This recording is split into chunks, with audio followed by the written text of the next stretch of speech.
Muy bien. Cuando muere un muchacho en una comisaría, a manos de la policía, a mí no me van a venir con el cuento que se suicidó. Cuando además su padre dice que le pidieron dinero para sacarlo y un pollo a la brasa, menos. Cuando una persona está bajo custodia policial, es responsabilidad del Estado su vida. Si no lo mataron, lo dejaron morir. La premisa y los elementos con los que contamos hablan más de un asesinato. La policía en Manchay es responsable directa de lo que ocurrió, aunque Arriola salga a decir las estupideces que anda diciendo respecto a este caso. Y la pregunta que quiero hacerles el día de hoy es, ¿se tortura en las comisarías del Perú? ¿La tortura existe en el Perú como un método para obtener información por parte de la policía o no? Desde que recuperamos la democracia en el 2001 a hoy, ¿se tortura en el Perú o no? Quiero conversar de ese tema con alguien que me puede ayudar a resolverlo. Está con nosotros Percy Castillo, ex adjunto de la Defensoría del Pueblo en Derechos Humanos, cuando la Defensoría del Pueblo era una autoridad o una institución digna y decente y no el basural, la cloaca que es el día de hoy. Percy, ¿cómo le va? Bienvenido, gracias por estar con nosotros. Buenas tardes, un gusto. Percy, le agradezco la deferencia y le agradezco que haya estado con esta predisposición para hablar de un tema que siempre es complejo y difícil, porque se trata de la vida de personas y se trata también de una policía a la que yo quisiera siempre respetar, pero a veces estas cosas me quitan las ganas y me hacen mirarla con profunda desconfianza. Tras la transición democrática del 2000 al 2001, entiendo que el Estado peruano fortaleció el marco legal para perseguir la tortura y crecieron mecanismos de supervisión más rigurosos. Sin embargo, los casos denunciados continuaron, principalmente en comisarías, en unidades de investigación criminal, en dependencias antidrogas, en centros temporales de detención policial y en los operativos policiales de control del orden público. Si hay entonces un marco legal que persiguió la tortura y creó mecanismos de supervisión más rigurosos, ¿por qué continuó esta situación en el tiempo, Percy? Sí, hay un problema que no solamente es normativo, tiene que ver con la formación. La propia policía tiene un manual de derechos humanos aplicados a la función policial y también ha desarrollado diversos lineamientos sobre justamente lo que no debe hacerse con una persona detenida. Como bien han señalado, desde que la persona está en poder de la autoridad, es responsabilidad de ella proteger su vida e integridad. Y existen protocolos, existe este manual al que hacía referencia. El problema es que lamentablemente no se llega a internalizar completamente por parte de todos los agentes policiales. Falta seguro mucha mayor capacitación, falta entender este deber de cuidado que se tiene para con las personas y en particular con aquellas menores de edad, Ajá. ¿no? En este caso adolescentes, también con mujeres, también con personas, por ejemplo, de la tercera edad y personas con discapacidad. O sea, hay un deber de cuidado general y también hay un deber de cuidado particular que para justamente estos grupos que merecen especial atención. Y hay que decir también que durante la gestión del doctor Walter Gutiérrez se creó en la Defensoría el Mecanismo Nacional de Prevención de la Tortura, que era justamente un mecanismo destinado a promover, a prevenir que estos sucesos continúen. Entiendo. Lamentablemente este mecanismo en la actualidad no funciona como debería y justamente estaba destinado a crear mayor conciencia en lo que significaba la prevención de la tortura en el país, a todos sus niveles y en particular en lo que significan las dependencias policiales. Pero Percy, además el Perú tiene suscritos sendos tratados internacionales en materia de prohibición de la tortura. Corríjame si me equivoco. por supuesto. Estamos suscritos a la Convención de Naciones Unidas contra la Tortura, a la Convención Americana que también existe sobre la tortura. O sea, estamos sujetos por normas De internacionales que acuerdo, con claridad señalan qué se debe hacer y qué no. Y este es el problema, que no basta que esté en norma claro, internacional, no basta que esté en nuestro Código Penal, de acuerdo. sino es necesario que estas conductas se interioricen justamente por los cuerpos de seguridad como la policía. Lo saco del marco jurídico y lo llevo a la escuela de oficiales y suboficiales. En los estudios de los muchachos y muchachas que quieren ser oficiales y suboficiales de la policía, ¿se trabaja esto? ¿Se les enseña que la Se, tortura está prohibida? se trabaja, pero no de forma suficiente, porque en general la formación policial de los suboficiales es muy breve. Se les saca y se les pone en campo ni siquiera cuando tienen 6 meses o Ajá, menos de un año. Entonces la formación policial no es completa, desgraciadamente, y eso es un factor que puede explicar que estos casos se puedan dar. No solo este que estamos trabajando hoy día, lamentable por cierto. Ya en el 2024 también en Piura se registró un caso similar y la condena ha sido de 20 años, porque dentro de la dependencia policial se torturó a un taxista. Entonces estamos frente a hechos que lamentablemente tienen un nivel de recurrencia y esos son los investigados. Hay también cifras que no, casos que seguramente no llegan a judicializarse, ¿no? entiendo. Ahora,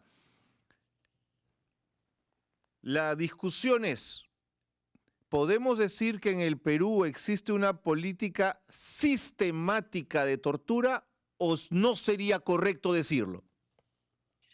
A ver, creo que es claro que durante los 80s, sí, 80s, 90s hubo una política que propendía a la tortura, ¿no? Como uso sistemático para obtener información. Son casos que se conoció, que conocimos también a nivel de la Corte Interamericana de Derechos Humanos, las sentencias que hay en el Perú, lo hecho por la Comisión de la Verdad. Creo que hoy estamos ante un panorama que no es sistemático porque no se estaría tratando de una orden ¿Ok? específica, ¿Ok? pero sí ante todavía un hecho en el cual no se incorpora plenamente en el trabajo policial la idea de que el castigo físico, la lesión física de la persona, al detenido, no debe propiciarse, no es la forma de castigo, ¿no? En este caso en particular se dice, bueno, el chico habría cometido un robo, ¿eso era suficiente, era razón para que se le golpee? ¿Esa era razón para que se le maltrate? No, de ninguna manera. La Ok. autoridad policial en general debe comprender que y está en su propia misión que la sanción al delito en todo caso es la sanción de la privación de libertad, en ningún caso el maltrato. Pero Percy, estoy convencido que hay gente que nos está viendo que está diciendo, ahí están los caviares, ahí están los, no, los comunistas, los izquierdosos, porque siempre califican y estigmatizan cuando se habla de la defensa de la vida humana. Pero el comentario va a ser, ¿es que acaso son unas ternuritas a quienes detiene la policía? ¿Acaso no son sicarios que merecen ser golpeados y merecen ser, pero agarrados a patadas? Yo si tuviera uno delante lo reventaría. Entonces, mi pregunta es, ese pensamiento cuando se tiene un delincuente delante colisiona con lo que estamos hablando, Percy. ¿Qué le respondemos? Sí, lo que hay que entender en primer lugar es a quién nos vamos a dirigir. Acá nos dirigimos a la autoridad. El ciudadano obviamente puede tener la idea o estos deseos que afloran primarios, pero la autoridad tiene que controlarse. La autoridad no puede responder a este instinto de justicia primaria que significa causar algún daño físico. Por algo ostentan un uniforme, por algo tienen la autoridad y ellos tienen que controlar sus reacciones, tienen obligados a controlar esa reacción. La ciudadanía deberá comprender que tampoco es la vía o es la forma idónea de castigar, porque no sabemos si eso es verdad. O sea, si estamos aplicando un castigo a quien si todavía no estamos seguros que sea culpable. Claro, claro, O sea, estamos frente a un hecho en el cual aplicamos una sanción y puede ser que no sea la persona, que no haya cometido nada. de acuerdo. Y por eso es que existe el proceso. Por eso es que existe un proceso y por eso existe este deber de cuidado y de protección de la autoridad. La autoridad no puede ceder a la intención ciudadana. Sobre el adolescente asesinado en Manchay, yo ya sí no voy a poner, no voy a hablar de asesinarían o habrían o condicionales.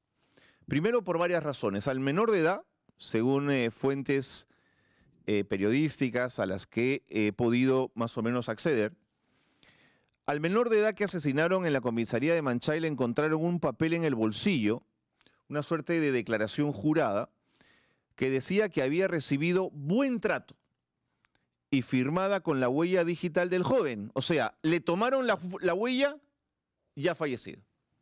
O sea, fíjate el absurdo, ¿no? Lo ponen en una posición como si se hubiera suicidado Percy y le ponen una carta en el bolsillo diciendo, no me suicidé, ¿ah? Perdón, no me suicidaron ellos, ¿ah?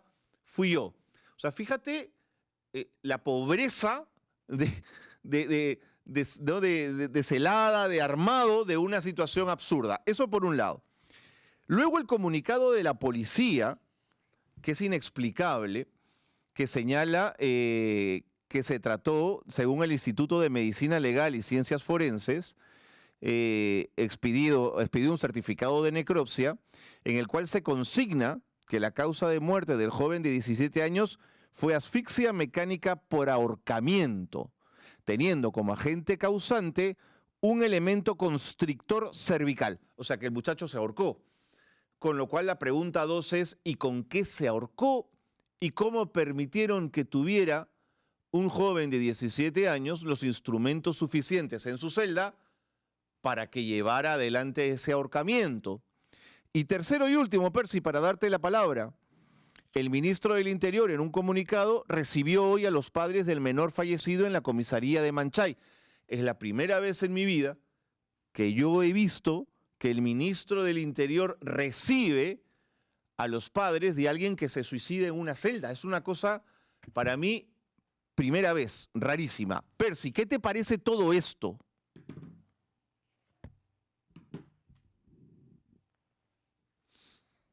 Creo que se nos ha congelado la comunicación. Iris, ¿me confirmas, por favor? Vamos a esperar la comunicación con Percy. Y tengo un dato más mientras regresa Percy. Ustedes saben que cuando uno deja la comisaría, tiene que firmar una constancia de buen trato. Una constancia que dice, el ciudadano detenido que suscribe la presente deja constancia de haber recibido buen trato físico. Percy, volvemos contigo. No sé si me escuchaste lo último que te comenté. Sí, te escuché y quería señalar lo siguiente. Por favor. Han fallado muchos niveles de control. Por ejemplo, la fiscalía no estaba. Y es un menor de... Sí, se nos va la comunicación. Qué pena, porque Percy nos puede dar una mirada amplia justamente de toda la cadena. La fiscalía tuvo que haber estado de inmediato desde que supo de la detención. Hay que establecer... Sí, hay que establecer, una persona detenida debe ponerse en conocimiento del fiscal y con mayor razón cuando tiene 17 años. Y el fiscal de familia debió apersonar inmediatamente.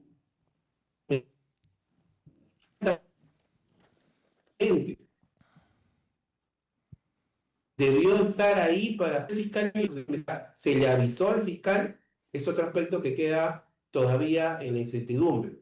Además de eso, ¿cuáles eran las condiciones de internamiento? Para mantener un menor de edad, las condiciones no pueden ser las mismas que un adulto. Se hicieron esas diferencias, se le brindó un espacio adecuado. Yo he estado en comisarías donde las condiciones del calabozo son tan lamentables que a los menores no se les ponía ahí, se les ponía aparte, se les ponía hasta en ambientes de oficina, porque sabemos que las condiciones de los calabozos de la policía no son buenas. Y si no son buenas, ahí no puede ir un adolescente. Es decir, hay un conjunto de elementos que develan un fallo en la aplicación de las normas, que generan responsabilidad penal gravísima. Si lo golpearon, como aparentemente los indicios concluyen, habría tortura. Ha perdido la vida, estamos frente a una ejecución extrajudicial, ¿no? Entonces, estamos frente a una circunstancia gravísima que no puede quedar impune. La impunidad, Carlos, genera repetición y se tiene que evitar. Tenemos que mandar un mensaje claro Sí, Percy. Sí, de acuerdo. Ya. Sí, hay unos problemas, qué pena. Unos problemas con la comunicación. Vamos a seguir, vamos a intentar solucionarlos.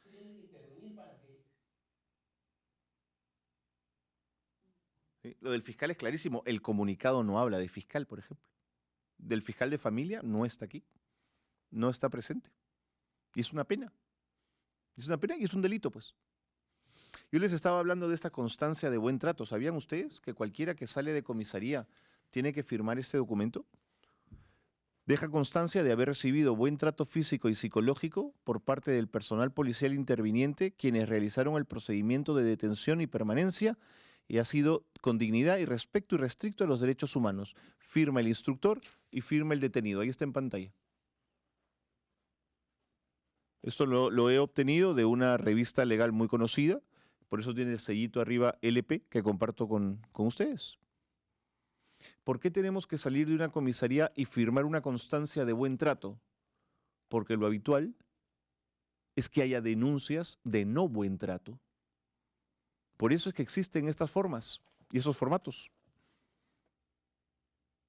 Tremendo, ¿no?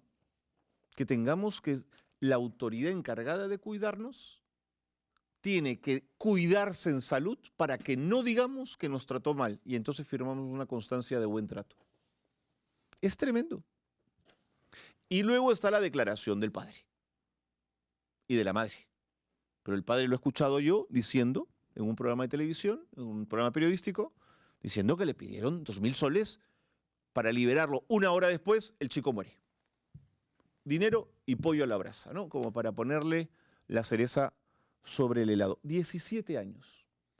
Digamos que era un pillo, digamos que merecía, que lo que había hecho no estaba acorde con, o sea, iba en contra de era un infractor a la ley penal. Digamos que era un chico que estaba muy mal encaminado. ¿Tenía que morir? ¿Tenía que morir en una comisaría? Yo creo que no. Yo creo que no. ¿Qué pasa si ese muchacho recibía la ayuda necesaria, se encaminaba y encontraba un futuro mejor y resultaba siendo una persona extraordinaria después? ¿O no es posible? ¿O los seres humanos ya estamos predestinados a hacer lo que vamos a hacer a los 17 años? Y si no, yo me he quedado con la historia, es horrorosa, pero además, miren que no es el único caso, ¿eh? Uno de los casos más graves, conocidos recientemente, ocurrió en Barranca. Y según la investigación fiscal y la necropsia que se difundió en el 2026, les estoy hablando de ahorita, el agricultor Adolfo Suárez Valerio habría sido torturado y asfixiado mientras permanecía bajo custodia policial. Un suboficial fue enviado a prisión preventiva por tortura agravada y otros agentes fueron investigados por omisión de socorro. Aquí por lo menos sí hubo presencia e investigación. Esto está muy bien, pero que no ocurra, pues. O sea, está bien que haya habido investigación y sanción, pero lo que debemos de prevenir es que no ocurra, ¿no es cierto? Este caso es relevante porque demuestra que la Fiscalía continúa utilizando el tipo penal de tortura contra agentes policiales cuando considera que existen elementos suficientes. ¿Y qué hace el Ministerio del Interior y el ministro recibiendo a la familia del menor fallecido en la comisaría de Manchay si la propia policía está diciendo que se trató de un suicidio? O sea, entendería que el ministro reciba a la familia si se trató realmente de un caso donde la policía ha cometido un gravísimo error y están reconociendo culpa y hay un error grave en el manejo y en el tratamiento, y entonces el ministro del Interior acoge a la familia, asume responsabilidad, quiero pedir disculpas, me reúno con la familia.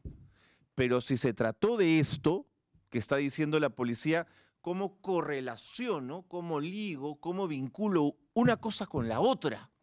No se me hace mucho sentido.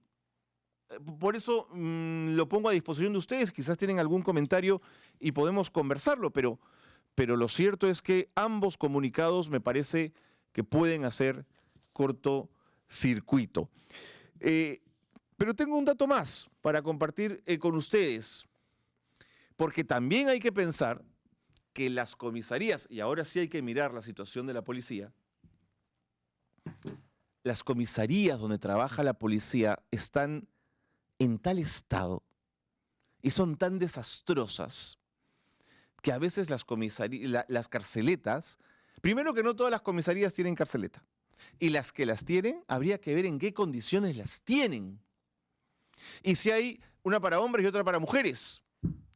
Y si las de hombres y de mujeres están lo suficientemente bien instaladas y protegidas y cuidadas. Porque también ese es otro cantar, ¿eh? Vayan a ver ustedes dónde tienen que descansar los policías en su tiempo de descanso en una comisaría. Y vayan a ver los baños, que también es otra historia, ¿eh? Que valdría la pena también hacer un programa sobre eso y discutirlo en otro momento. Me dice Patricia, ¿pero por qué lo tuvieron que torturar? No entiendo cuál es la lógica de los oficiales. ¿Es sadismo? ¿Estaban drogados? Patricia, me pregunto exactamente lo mismo. ¿Cuál es la necesidad? Un chico de 17, entre dos, lo agarran y listo. Lo enmarrocas y lo dejas sentado. ¡Listo! ¿Por qué tienes que torturar? Ana Lucía me dice, realmente lo que ha pasado en la comisaría de Manchay ha sido homicidio horroroso. Espero que los culpables purguen una larga condena en la cárcel. Ana Lucía, la población en Manchay estaba indignada. Anteayer han ido a la comisaría y estaban furiosos por lo ocurrido. Furiosos. Escuché también en otro programa periodístico que habría que validarlo, ver si los suboficiales que estaban ese día en comisaría siguen trabajando ahí o los han trasladado a otra comisaría, porque sería bueno también escuchar la voz de los suboficiales que estuvieron ese día allí, a ver qué es lo que tienen que decir al respecto. Sería bueno también escuchar las versiones de ellos y ver qué fue lo que allí pasó. Han, en el gobierno de Castillo se compraron cámaras para los que porten los policías durante su función, pero nunca quisieron usarlo. Por ejemplo, ¿no? Por ejemplo, hay cámaras que tienen memoria 24 horas, hablando de un programa de memoria, ¿no? 24 horas donde se puede registrar todos los hechos, pero si no las quieren usar, ya me dirás tú, Han, ¿cómo hacemos? ¿Cómo hacemos? Matilde, les gusta humillar, siente Matilde. El papá dijo que le habían dicho al hijo que lo iban a hacer hombre. Bueno, esa es parte de las torturas psicológicas, ¿no? Las amenazas, ¿no?